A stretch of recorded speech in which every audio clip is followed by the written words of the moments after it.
Hello, Internet! Welcome to episode 236 of the Assorted Calibers podcast. The second minute podcast is a little bit for everybody. I'm Weer'd, and with me tonight is one of the most important second minute voices in the world, Aaron Paulette. How you doing, Aaron? You know, if I ever go on tour, I'm going to hire you as my hype man. I mean, would you need to hire me? Well, I'd feed you. The key would just simply be to have me around.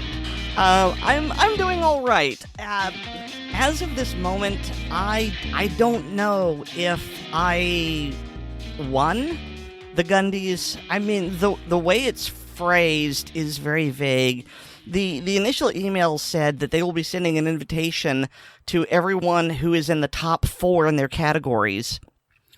And I've received such an invitation, but I received one on like January 24th, or maybe the 26th, well before the voting was closed. And I thought that was very strange. I figured they just want bodies. So I have no idea whether I'm even in the finalists or not. But I've decided to attend the Gundies for a couple of reasons. I mean, if I win and I'm not there, that'll be awful. Plus, I've been encouraged to go, as that will be good. Even if it's not so much networking for Pink Pistols, I mean, it's good to meet other movers and shakers in the Second Amendment community. And also because I think Weer'd would have a conniption fit if I didn't go. And, fangirl by proxy for him over some of the people that he's absolutely obsessed with. Guilty. I mean, I wouldn't have a conniption fit. If you've got a reason not to go, that's fine. And I totally get the idea of the travel. Where is it being held? Is it being held in Texas? It's actually being held in Uvalde, Texas. Ironically enough. Oh, nice. So yeah, going out to Texas and not winning an award, but I don't know. It does seem like it's a pretty fancy gala, and there's going to be a whole lot of cool people there. Well, I mean, the entire first day, like from 9 a.m. to 5 p.m., is live fire. Ooh, oh, and this is at Drive Tanks. Yes. So when they're live firing, we're not talking small stuff like 50 cal. We're not talking about the pocket guns like your Ma Deuce. None of that wimpy sub 1 inch caliber. No. I mean, weird to be completely honest. I'm surprised you aren't kissing up in order to be my +1.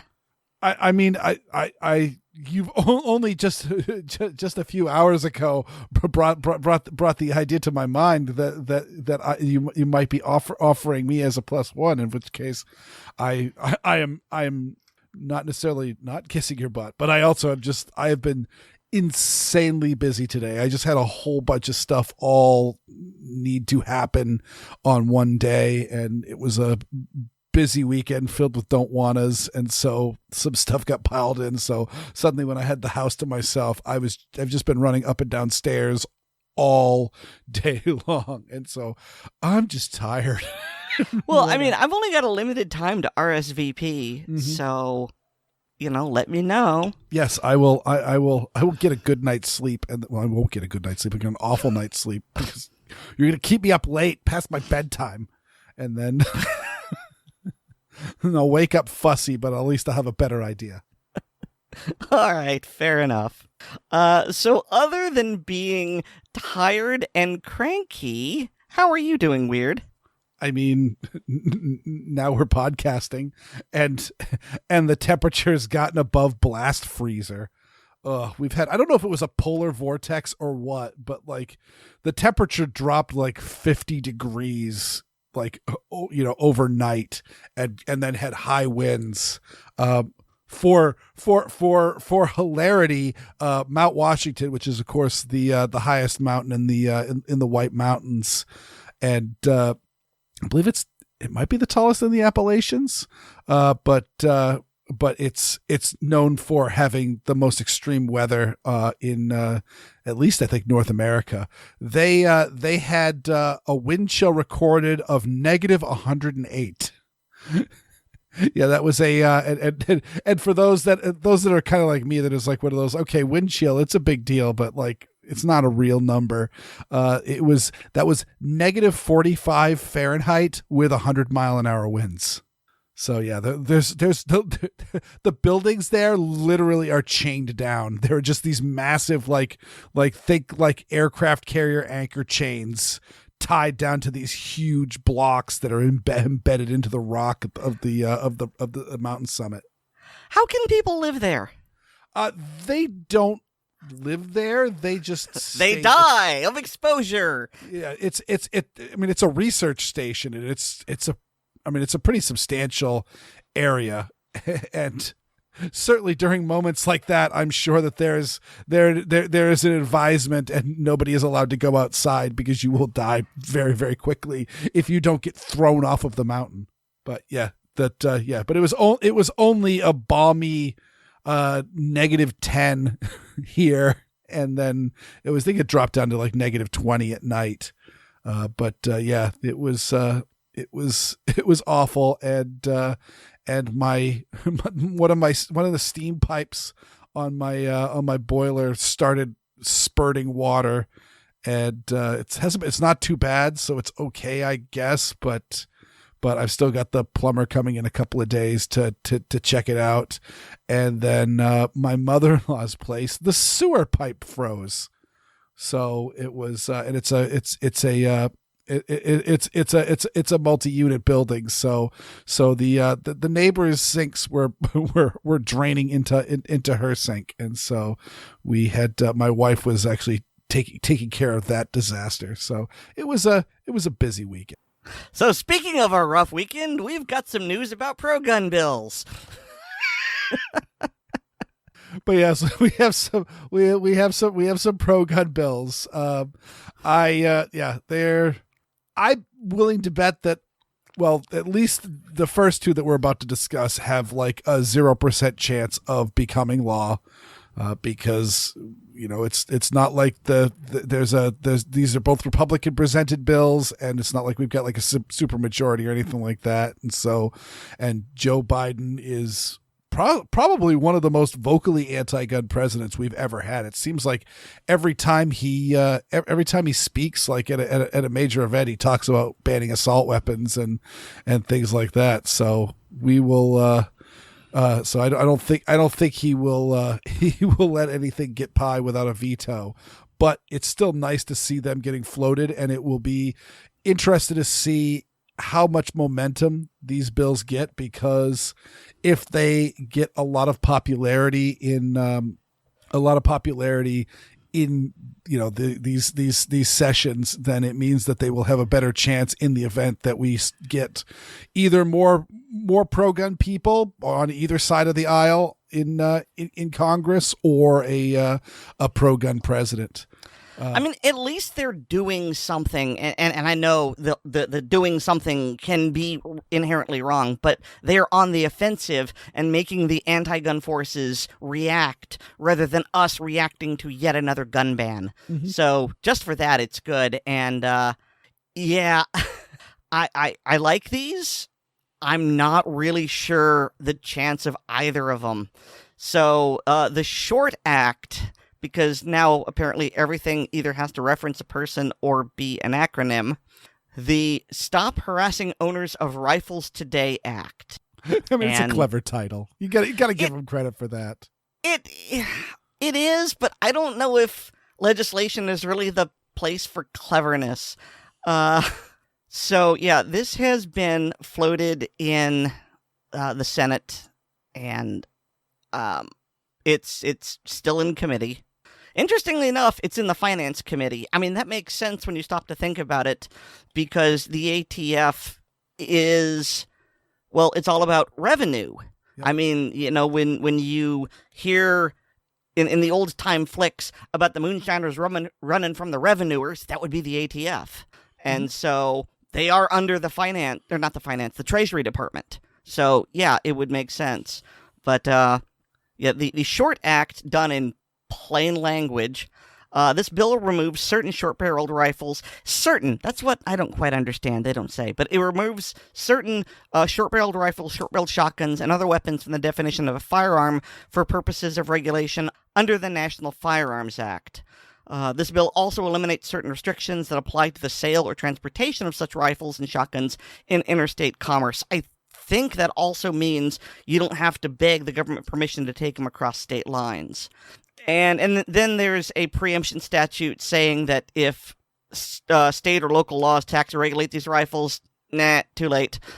And the ATF has to destroy records relating to the registration, transfer, and manufacture of these weapons within 1 year after the enactment of this bill. I would really like to have a clarification of certain SBRs and SBSs, but other than that, there's nothing in this bill that I don't like. Yeah, I'm reading through. One of the things it does, which actually I really like, is it just simply strikes. Simply strikes shotguns from the destructive device code entirely. Because of course we know with things like the AA-12 shotgun and the adorable street sweeper. Also known as the Striker 12. Both of those guns are considered destructive devices under the ATF, and therefore are NFA items in no matter what configuration they're in.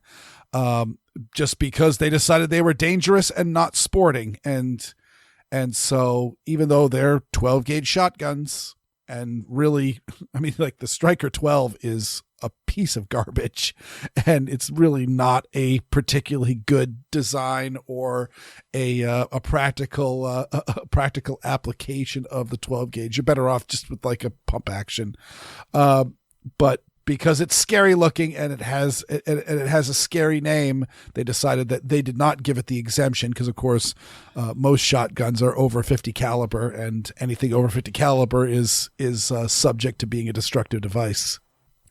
Yeah, so hopefully we'll see where this goes. If it dies in committee, that will be a very, very bad sign, just because it shows that they're just even when this is a very, very safe bill, in the fact that it's probably going to get vetoed by the president. So even if somehow this turns into like, oh, gangsters running around with short-barreled shotguns under their coats, it's like the Prohibition era all over again.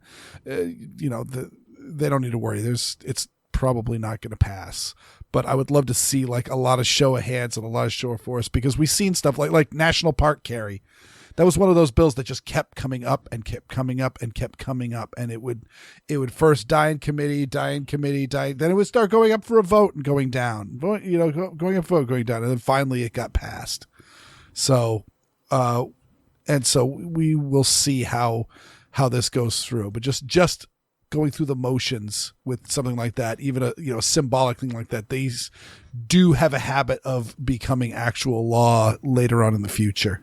So the next bill that is also on there, this is an old mainstay. Speaking of bills that keep popping back up, is there's a bill introduced for concealed carry reciprocity. It essentially will allow anybody with a carry permit, or in the case of Vermont, which is the only state that doesn't issue carry permits, a letter from your local law enforcement officer that says that you have a clean background, and that is therefore your carry permit. That will be valid in all the other states. I like it, but I don't think this one has a chance in hell of succeeding. Neither one of them do because of the law, but again... Yeah, but this one even more so. I like it. It's doomed. Actually, I will argue that I don't know... Of course you will, Pollyanna. Yeah, but in the event, again, this was one of those bills that was waiting to go through when Trump took office. It was this bill, and it was the Hearing Protection Act, which would take suppressors off of the NFA, and that was one of the big things that all of us Pollyannas, when Donald Trump, who spoke at the NRA annual meeting and was talking about what a pro Second Amendment guy he was. Oh, maybe he'll be, these will go through and they'll get on his desk and he'll sign them. And it didn't happen. They just kind of went away. But I would argue that in a country where half, and more than likely more than half, of the states that have everybody has concealed carry.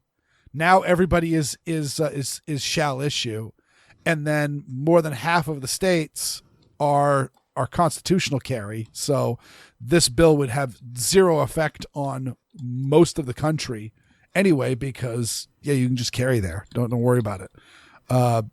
I could see the states that haven't passed their constitutional carry yet possibly being holdouts, and certainly the former may issue states obviously aren't going to support it. But the horror of people just carrying guns around in the state without that specific state permission slip is the horrors of that are rapidly evaporating, because people see that it's not a big deal.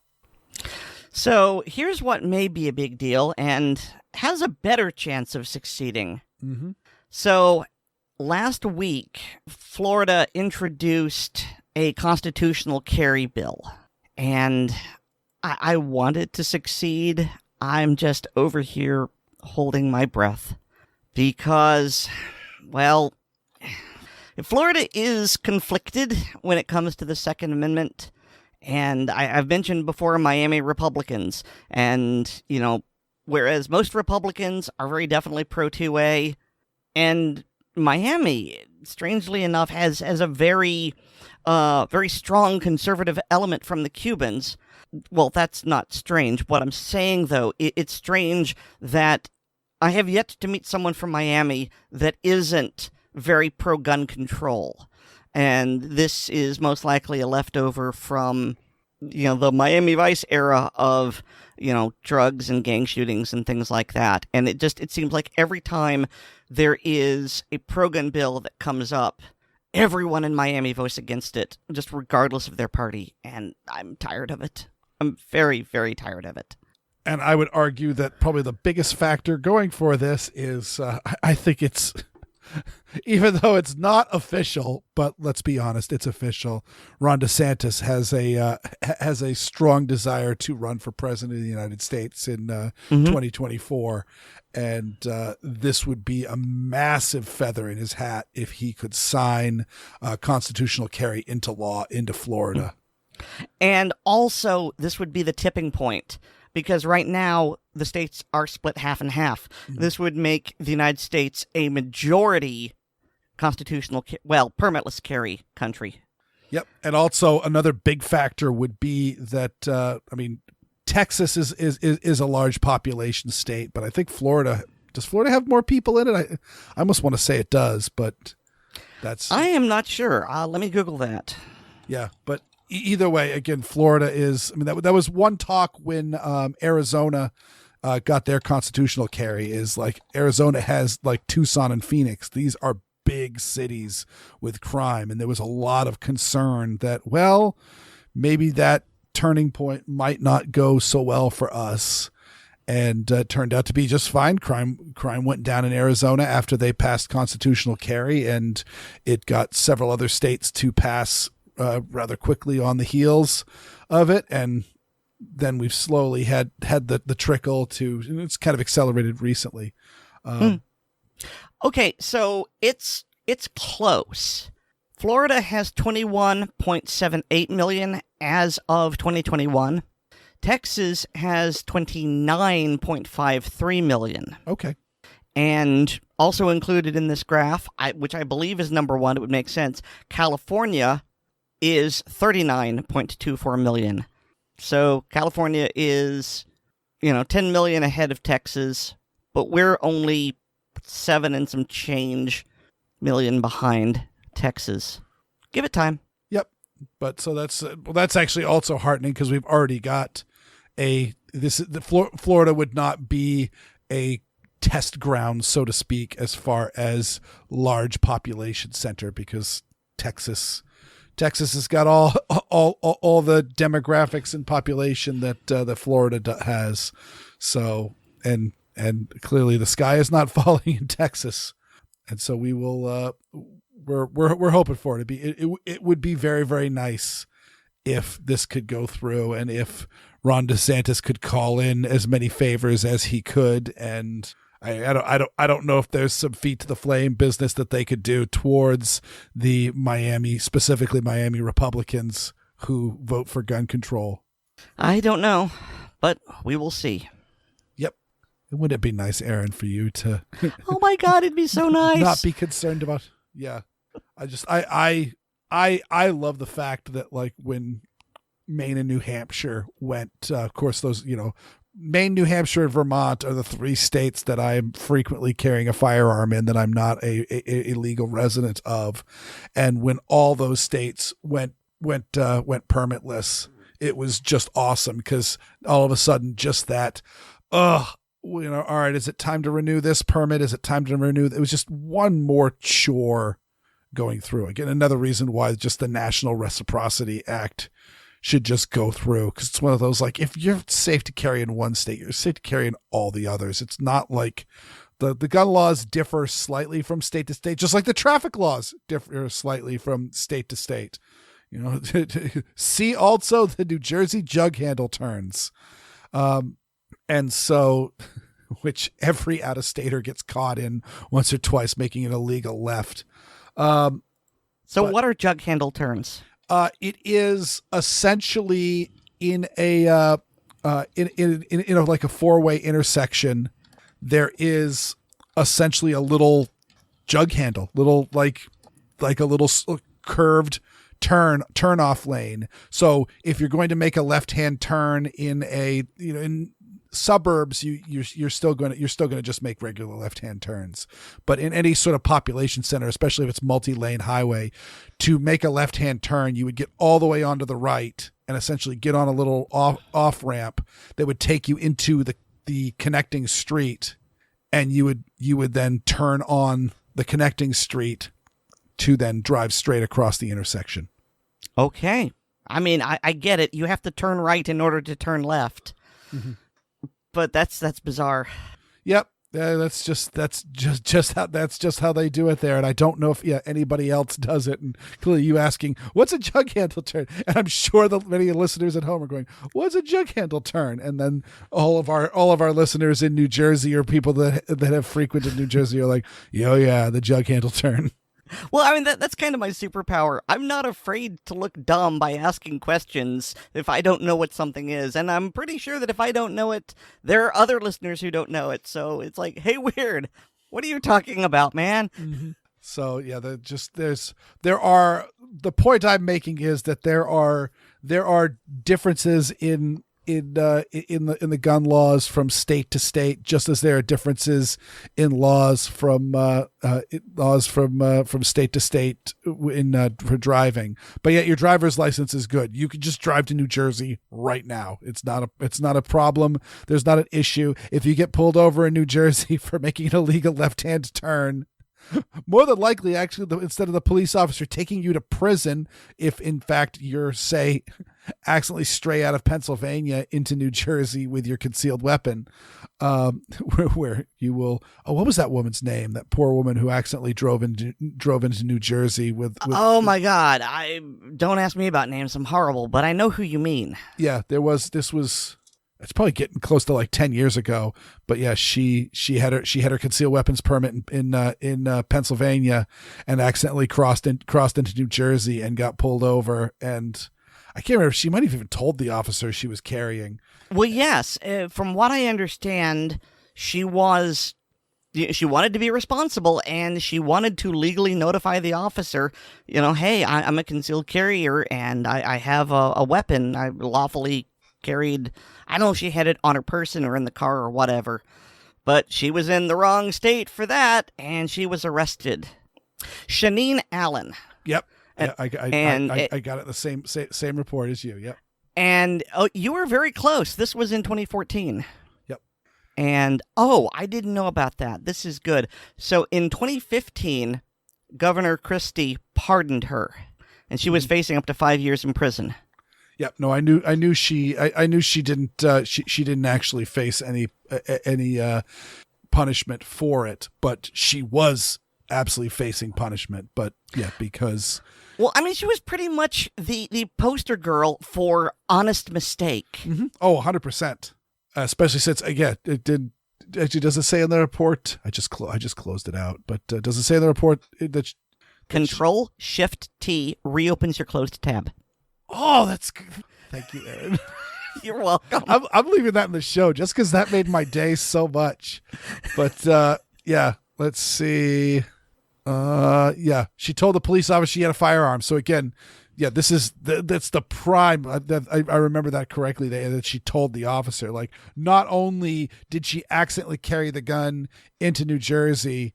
Oh, she also got charged with possession of hollow point bullets because, of course, Jersey's also is the only state that has restrictions on what kind of bullets you can carry or have on you outside the home. I forget how the rules work. That it's one of those, like, it's not illegal to have hollow points, but it's illegal to have hollow points. But yeah, so she got pulled over and she informed the officer that she had her gun on her, and the officer's like, you don't have a Jersey permit for it, so you're in big trouble. And so yeah, and thankfully she was not prosecuted, but she absolutely could have been.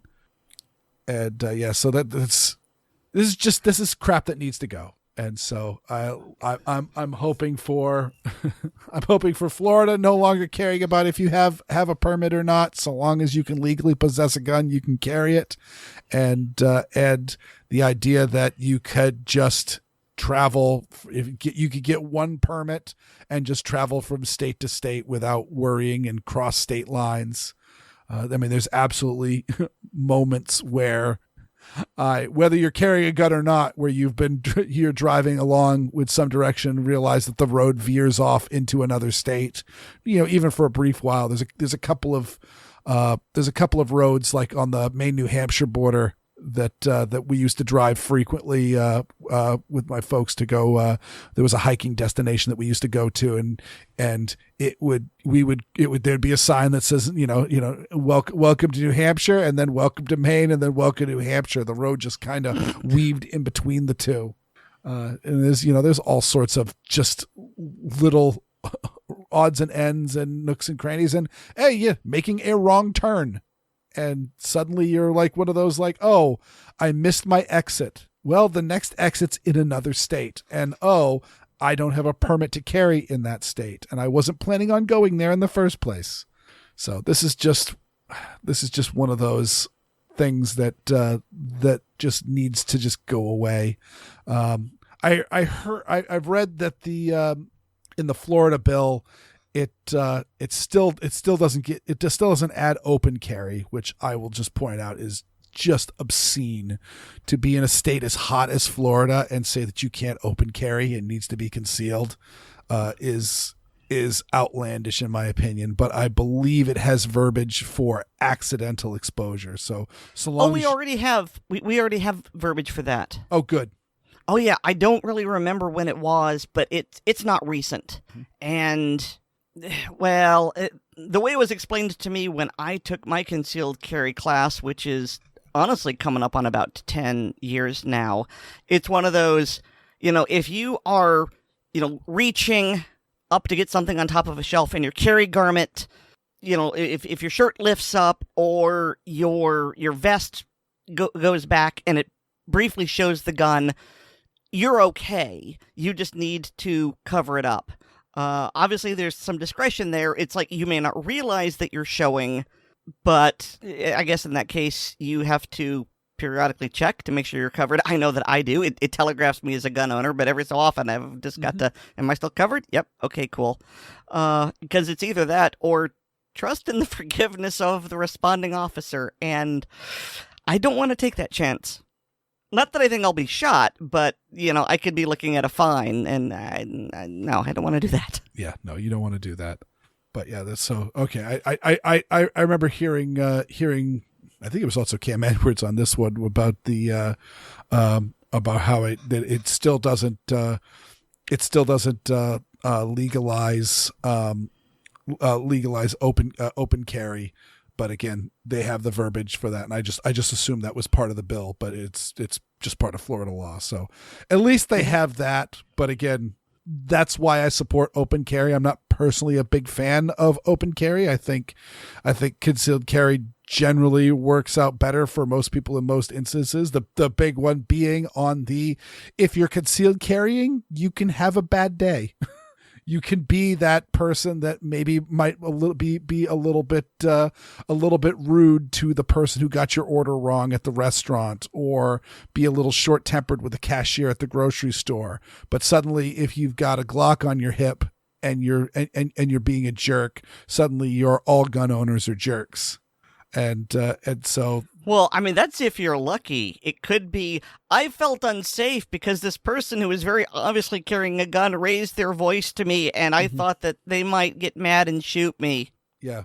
Or, I mean, also, another pretty much phobia I've got on is a police officer who is not particularly into firearms, therefore not particularly knowledgeable about firearms, and maybe not necessarily that big into the training that he was getting on how to safely handle firearms, has decided that they're going to interact with you, but because you are carrying you're carrying an open firearm and they can see your firearm right there, they are going to disarm you for the duration of your discussion.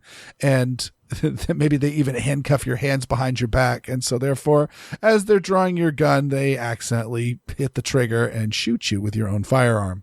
That would be not great. Mm-hmm. So yeah, it adds a lot of, complexities. And then, furthermore, I like the idea of bad people not knowing who's got the guns. They know that there are guns there, but they don't know where they are. About the only time I think I would open carry is when I'm walking the dogs. And it's just, look, it's hot. I don't want to cover this with my shirt. Well, that's also me, especially I carry either in the pocket, so therefore it's concealed or concealed. There's no open carry option for that. Or I've got a shoulder holster. And as cool as I think someone wearing an uncovered shoulder holster looks, I'm not the person you should take fashion advice from. But I mean, especially as someone who lives in New England where the weather changes on a dime. Like I said, it dropped 50 degrees this weekend. You could suddenly find yourself getting up in the morning and going, "Oh, it's really chilly," and putting on like a sweatshirt over your firearm, and realize, halfway through the day, and you're still out running errands a little away from home, and you're not heading back anytime soon. It might be in your best interest to take your coat off and tie it around your waist. And that may or may not expose your firearm. Mm-hmm. So I like having the options open. Yes, as Jane Cobb, the well-armed, said, I just get excitable as to my options. Mm-hmm. So this last story I've got down here, you were the one that gave this one to me. Do you want to pimp it? No, not really, because there's something else that's not in the show notes that I want to mention, and so I'll let you do this. Okay, well, this is from Bearing Arms from Cam Edwards. Never heard of her. I know Cam's good natured enough to. If you don't know Cam Edwards and you haven't listened to the Cam and Company podcast, you really should. It's like 25 minutes to a half hour. Like it's a great length of time for filling up time. Yeah, but not like us when we ramble for like an hour and a half or something. I mean, sometimes we've gotten it back down, but there's been a couple of 2-hour shows recently. But yeah, the title is "Legal Hits to Illinois' Gun and Magazine Ban Keep Coming," and it's just simply, in my reading of it, it is essentially just the restraining order is still being held against Illinois' assault weapon and magazine ban. It's still not been completely struck down. But it is it's certainly, we're getting lots and lots of court support, and any court that would uphold this restraining order are also courts that are probably a threat to this bill in itself, which, I mean, per the NYSERPA ruling, this is completely illegal. I mean, if you're banning AR-15s or their magazines or Glock pistols or their magazines, then you're pretty much against the Second Amendment, because this is like standard in common use firearms. And the founding fathers, and for over 100 years after that, people did not care about any of this technology and worried about semi-autos or large capacity feeding devices or anything like that was never an issue until very, very recently. And so the idea that the Second Amendment might not cover such and such gun is pure foolishness. The only thing I'm still not sure of, I've been hearing conflicting reports. One source says that there's a judge that has extended the temporary restraining order to everyone in the state, not just the plaintiffs. And other sources say, no, more people have been added, but it's still just these people, not everyone. And it's confusing to me, mainly because of the inconsistency. It's probably confusing for everyone else. Mm-hmm. But, it's Illinois. They kind of have made a cottage industry out of screwing gun owners, so... Yeah. I wouldn't take any chances. So I've got something that's not in the show notes, at least not at the moment, because I don't have anything yet. And I'm hoping that by the time this goes to print, goes to air... Published. By the time you're listening to this, there will be something more concrete. And that is...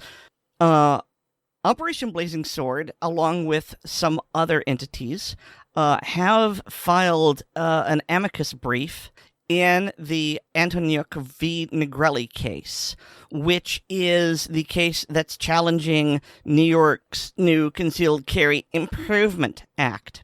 Now, what's interesting about this is that we aren't joining the brief on Second Amendment grounds, because a lot of people have already retread that.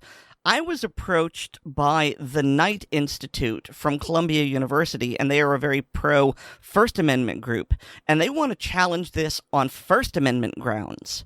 And they're challenging, among other things, the stupid requirement that you have to turn over, 2 or 3 years of your social media history. And it's very interesting, the challenge that they are issuing here, because they're saying, yes, this violates people's First Amendment rights, and they feel that they have to self-censor in order to apply for this permit, or they may have been freely exercising their First Amendment rights, and then they're denied, and this is unfair. And I just think this is really neat. And anything that is really neat is going to catch the eye of a judge and will more likely get a positive ruling. But so a Second Amendment group is now filing a First Amendment challenge against this Second Amendment law, and I think that's fantastic. Oh, I agree, and that's wonderful to hear. I mean, of course, I have frequently stated that, like, anti-gun people aren't just anti-gun, they're anti-freedom. And you will find, especially more recently than when I first started coining that, back in like 2010, was that that various gun groups would say, gun owners need to be licensed and their guns need to be routinely inspected. And, you're essentially saying you need to sacrifice your Fourth Amendment rights and, the idea of like mental health screening and all of this stuff is, also privacy issues. And of course now, you get if you've ever expressed distaste in the government, then clearly you can't have guns. Never mind how that's making George Washington turn in his grave. So hopefully by the time you hear this, the finished AC brief has been filed, and there will be a link in the show notes.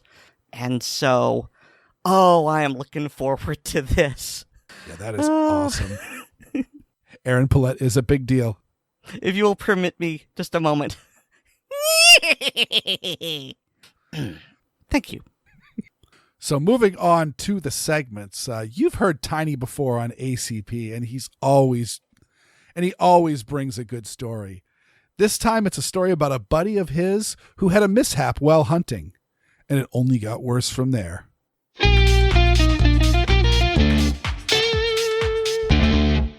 Hello all in ACP land. Welcome to another session of Deep Thoughts from the Land of Rocks and Cows.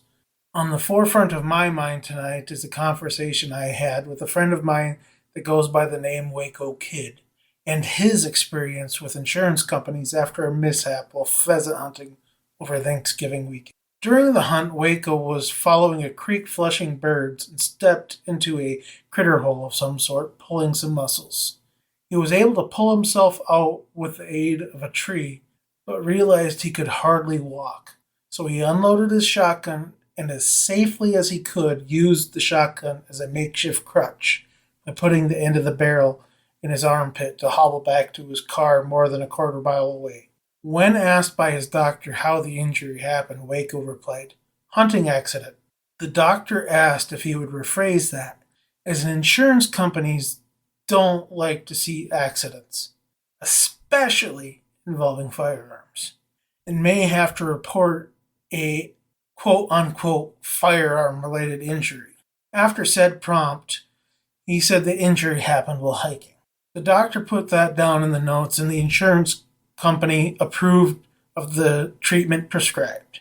After completing 6 sessions of physical therapy, he was surprised to be billed for 2 of the 6 sessions. At one point, he had mentioned to his therapist that his shoulder was tight after using the shotgun crutch, and the insurance company questioned why his shoulder would need to be worked on when he had pulled his groin, and apparently denied the final 2 sessions even though he had met his yearly deductible.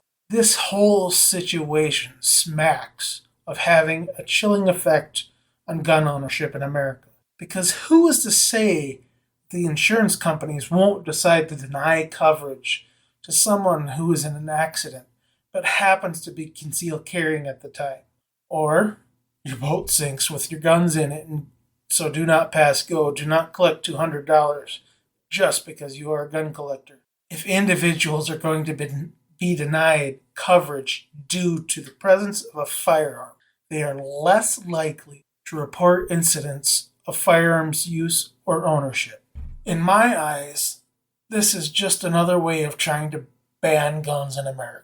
Because what citizen would voluntarily own a firearm if that meant that they are going to be denied health care just for ownership of an inanimate object? Have a good evening, y'all, and don't forget.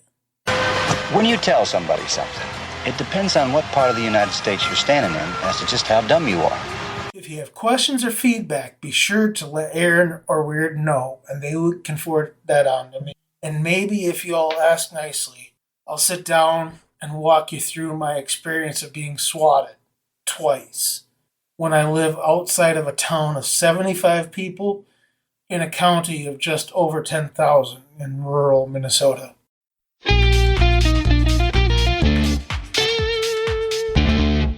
Okay, apropos of nothing else, Tiny got swatted not once but twice. What? Yeah, no, I yes. Yeah. Consider this a command performance, Tiny. You must tell this story. You must. Yeah, he was asking me if this seemed like a good story for ACP, and I'm like, hell yes. I'm like, dude, the story he talked about here about his friend who turned his ankle or pulled his groin, and I'm like, yeah, no, that sounds like an absolute great story. And I've heard your segments, dude. You put out good product. And then at the very, very end, he ended with oh yeah, I can tell the story about you swatted twice. Like, if you want to hear that, I'm like, yes, I do. Especially it's a subject I'm actually fairly interested in.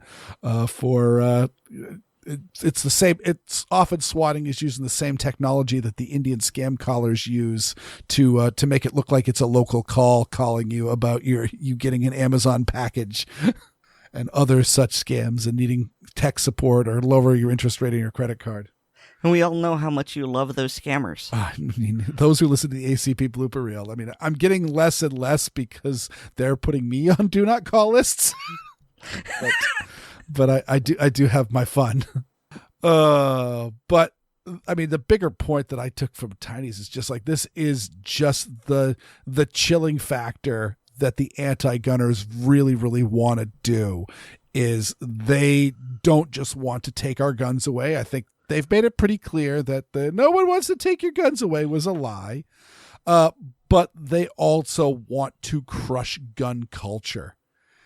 And the idea that this guy was hunting with a shotgun. Like, this is literally like the safest gun stuff. This is the old school I'm a gun owner but type gun activity. Not that I'm casting any FUD aspersions onto Tiny's friend here. Don't. I mean, especially if it was a break action. Yeah. I don't know. But either way, it's not like he was hunting deer with an AR, which might be a little bit more, or hunting coyotes with a large capacity magazine and things like that. This was a shotgun. And so, he injured himself while engaging in a sport. If he had taken a bad step on a switchback on a mountain pass and taken a tumble down a steep incline and pulled his groin while hiking, there would be no issue, and had fashioned either a walking stick or used a tree branch or something as the crutch and injured his armpit that way. This would be no issue. If he had, stepped in a gopher hole while looking for a golf ball on the golf course, no one would care. This would not be an issue. But because he was hunting with a gun, like there's no difference. This is like I think you talked about this in a previous one about like it might have been on the mag dump about Operation Choke Point, where they were refusing credit card service to like gun shops and things like that on the grounds that it was illegal. And like, furthermore, they were going after pornographic websites, where it's one of those like, okay, you could verify if the credit card holder is an adult, so therefore they can consume whatever adult material they want to consume, and the producers of this adult content should be producing legal adult content. If not, we've already got laws against that. So why is the credit card company getting in here? It's just as a chilling effect. It is just to make it harder for people to do business in businesses that they don't like. On a related note, have I told you why I try not to use the phrase gun grabbers and instead preferentially use the phrase gun prohibitionists? No, I actually haven't heard the term. I mean, I've heard you use it, and I'm like, yeah, no, that's a good term. Mm-hmm. Well, I have to give credit to my friend Adrian. He came up with this, and he gave me the rationale for it, and I thought it was brilliant, and I have changed my speaking terms. All of a sudden my brain just went away, but I've changed my language.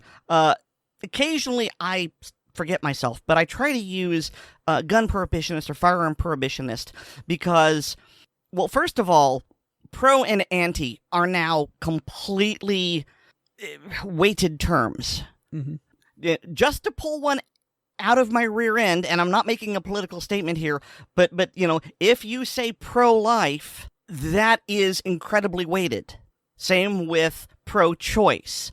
They're both pro, but they are incredibly weighted, and it doesn't make the point you want to make a lot of times. It's fine if you're talking to members of your own tribe, people who agree with you, but if you're trying to convince other people, there are certain words you hear that just turns you off. It's like, I don't need to hear anything else you say. Like when you say, I'm a gun owner, but. Mm-hmm. Now, the nice thing about using the word prohibitionist is that it harkens back to alcohol prohibition 100 years ago, and what a debacle that was, what a failure that was, and how it was ultimately deemed unconstitutional and repealed. You are reminding people, historically, prohibition doesn't work. It has never worked. Look at the war on drugs. Drugs have been illegal for over 50 years now, but I guarantee you I can go to any high school in the country, and there is some kid, if he's not dealing weed, he knows how to get weed. Prohibition doesn't work. And so the other logic here is that every time you say gun prohibitionists, you are mentally assigning the people who are against guns into the historical loser camp. It's more of a mouthful to say, I grant you that. But when you are trying to convince people who are undecided, it's a little verbal edge. And so that's why I'm in favor of that whenever possible. Yeah, that's a general philosophy of mine, is to always speak in the language of your audience. And that's one reason also why I focus so heavily on the socioeconomic and racial patterns to gun control, about how if you are black and brown, generally the neighborhoods and areas that you live in are more than likely to have gun control, and you are more likely to be feeling the effects of gun control, while someone who is white, and specifically someone who is rich, is not going to worry about it nearly as much. And that those are often terms that are far more important to people who might be speaking in favor of gun control than the I want to stand up against tyranny. Though let's be honest, Donald Trump has made many more fans of I want to stand up against tyranny that hadn't been there before. Come for the fear, stay for the freedom. Mm-hmm. I don't care why you want to own a gun. Look at the history of our country. A healthy distrust of the central government is baked into our national DNA. I consider that not only healthy, I consider it patriotic.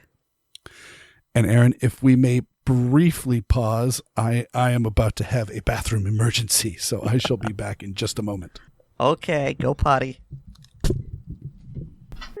Your call is very important to us. Please stay on the line and you'll be transferred to the next available agent.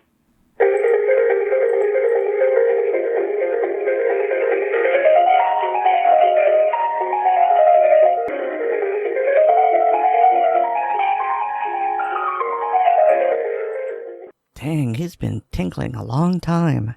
F***ing hell, Weer'd, did you fall in? All right, I'm back. I'm so sorry about that, Aaron. I just asked if you had fallen in. No, but luckily I did not Fudge! my pants live on the podcast. Okay, I mean, I kind of figured a number one had turned into a number two, based on the amount of time you were gone. Oh, no, it was straight up. As a general rule, the number ones I can hold. The number twos, I don't want a chance. Friend of the show, Logan Medish, is back. This time, he's talking about how best to store your guns for the long term.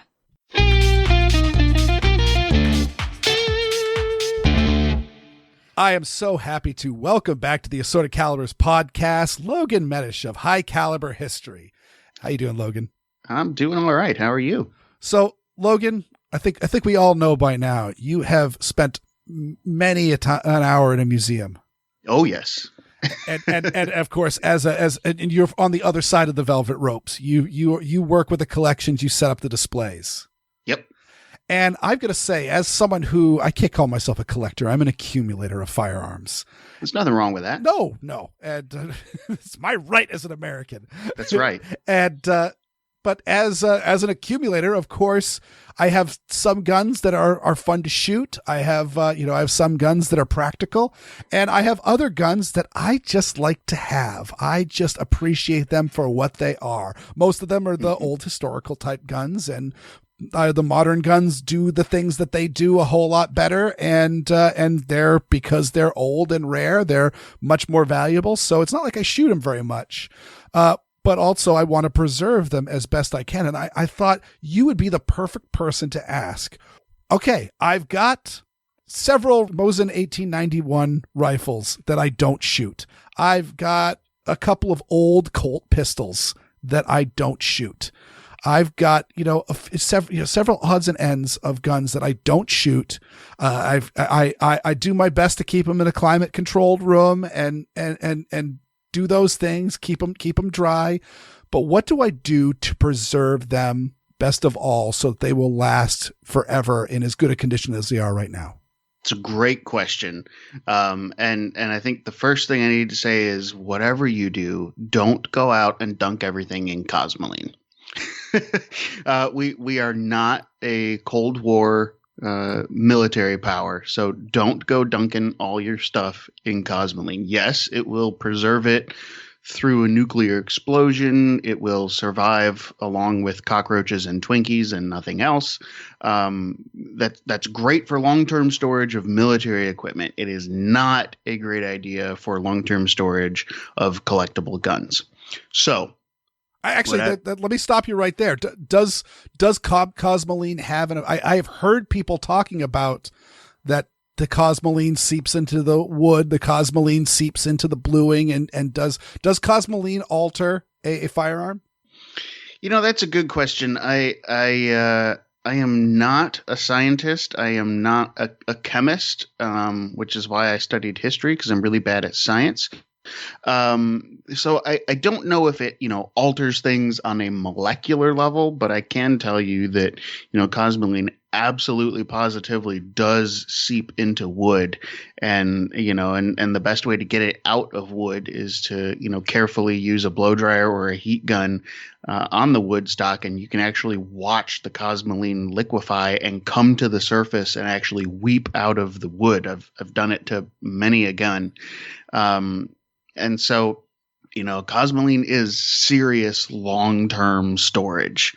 But that's for a gun that is, meant to eventually someday, when the Tsar comes back to power, be pressed back into service, which is not exactly what we're doing with the collectible guns that we have in the safe, right? So don't dunk your stuff in Cosmoline. Maybe have some on hand just because it's kind of cool and it smells interesting. But for you and I, for our purposes, you're already doing a lot of stuff right. I mean, you mentioned, that you try to keep things in a climate controlled, situation, which is very beneficial.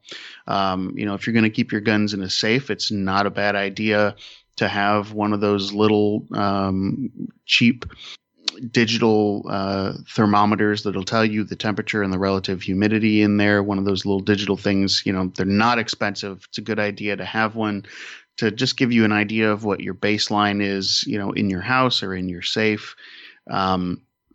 It's also a very good idea. Don't store your guns in gun sleeves or gun rugs, for a handful of reasons. One, the foam material that is inside the majority of hard gun cases, that is a material that breaks down over time. And depending on the conditions that the gun may be sitting in, when that material breaks down, it can adhere to the metal of your gun, and that's going to have an adverse impact on the finish of it. So you may think you're protecting the gun by keeping it in this foam padded hard case, but in the long run, you may actually be doing more harm than good. The same goes for keeping guns in, for lack of a better term, like the sheepskin or the sheep's wool lined zippered cases and stuff. That creates a microclimate, and that is in time can attract moisture, which again is going to wreak havoc on your finish and on any wood components and even some plastic components too. So it can be tempting to, put a bunch of stuff into soft cases so that you can just, chuck as much as humanly possible into your safe and not worry about scratching the guns. But in the long run, you are doing them a disservice by doing that. So whether they are shooters or not, I highly recommend that you don't store them in cases. Just put them in your safe. Don't leave them in the cases long term. But for your safe queen guns, and of course, for something to be a safe queen, it doesn't necessarily have to be in immaculate, new in box, unfired condition. As you and I talked, before we recorded, we've each got a Remington Mosin, and you have no intentions in shooting it. But a Remington Mosin is not what someone would consider to be a safe queen. But it's still something that you want to take care of. It's my safe queen. It's your safe queen, right? It's all in the eyes of the beholder. And so what I would recommend, and this was the procedure that we used on all the firearms when I worked at the National Firearms Museum, go through and clean the gun like you would any other gun. Pick your favorite solvent and your favorite oil and clean that gun as you would with any other gun. And then take a clean, dry cotton towel and wipe it down entirely. You do not want any kind of oil sitting on the surface of the gun. You don't want it accumulating in the rails or anything like that. Basically this is not a range gun, right? So don't treat it like one. Clean it like all good guns deserve to be treated, but then what I recommend is, and you can get it on Amazon or your other favorite retailer that's run by a billionaire. It's a product called Renaissance Wax, and it's a microcrystalline wax. And you can use it on the metal surfaces, you can use it on wood surfaces, and you can use it on plastic surfaces in case you have a really cool Glock that is for some reason your safe queen. Hey, if those we did a handgun radio show where we talked about future collectibles, and we mentioned those first gen Glocks being something that if you've got a first gen Glock 17, let me tell you, that is a solidly collectible gun. Absolutely. Several people have contacted us going, "Oh yeah, no, I saw one in the shop and I heard you guys in my ear," and I'm like, "Yeah, that needs to come home with me." And then of course, Glock has since come out with that reproduction of the first gen Glock, right. And so they're absolutely polymer guns that are collector's items. What was the company? I always keep forgetting the name of it that High Point was before it was High Point. I don't know, to be honest with you. There are pre-High Point High Points, and let me tell you, that would be a crown jewel for a High Point collection. Sure, absolutely. Well, and talking about the first gen Glock 17s, even sometimes the accessories are more valuable than the guns themselves, right? And so if you've got one of those early, they call them the Tupperware containers, that's even better. If you've got a first gen Glock in its original Tupperware container that has the serial number matching the gun, that's a big deal. That is very much a collectible piece. So, far be it for me to tell you what is collectible and what is not. I will stay in my lane and just tell you how to preserve your plastic fantastic collectible, right? Yep. So Renaissance Wax works on the polymers as well. Yep. Renaissance Wax works on everything. And so if these are guns that are just going to sit in your safe, give them a nice light coating of wax. And then you can put them in the safe and let them sit there for 6 months. You can kind of do the spring forward fallback routine that we're all supposed to be doing with our smoke detector batteries. Pull the guns out a couple times a year and look them over, and make sure you don't have any rust cropping up in any areas or anything like that.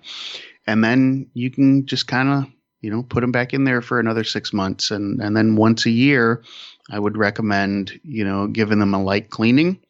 That way you can get any layers of dust that are accumulating on there, get them off. And then if you want or need to apply another coating of wax, you certainly can.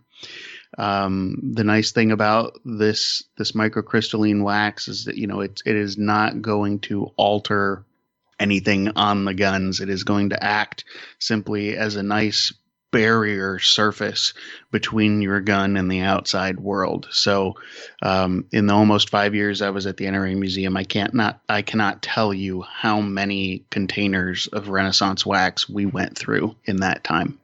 And so you mentioned another thing. You mentioned rust cropping up. What if I have a firearm that has a light dusting of rust on it? What should I do about that? That's a great question. And I think that's going to all depend on your level of comfort in amateur gunsmithing. I mean, because the rust, if you don't get it off, it will continue to spread. And so, there are great methods out there for lightly carding that active rust so that you can convert it. And that is something that can be done, by an amateur gunsmith with the right tools.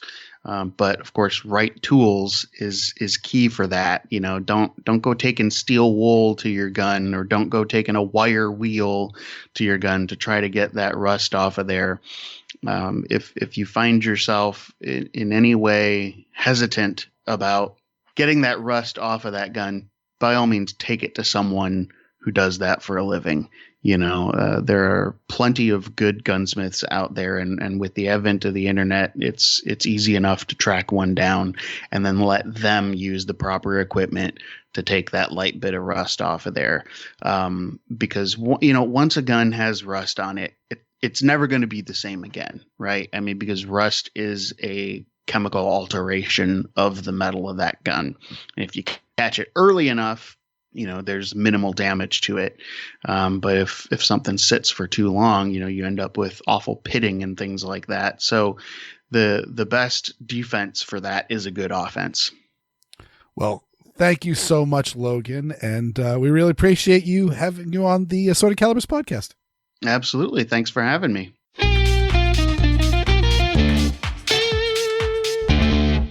So I've actually got a couple of rifles in those hard-sided carry cases with the dimpled foam. It's been a while since I checked on them. I should probably make sure they're okay.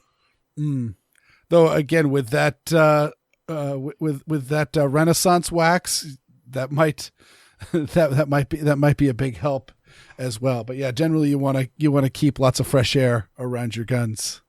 Also, I will say that you might notice that Logan didn't say anything about how to clean rust if you do find it, just that it should be cleaned. He just recommended going to a gunsmith because, well, I asked him after, and I'm just like, yeah, I noticed you noped out of that one. And he's just like, there's so many factors on when you see rust and what kind of rust and how bad it is and what kind of gun and what surface it's on, et cetera, that he really couldn't go through. But I will say that I've only had to clean it off of some fairly invaluable guns. So therefore I wasn't particularly concerned, but I had good results with WD-40 and green scrubbing pads.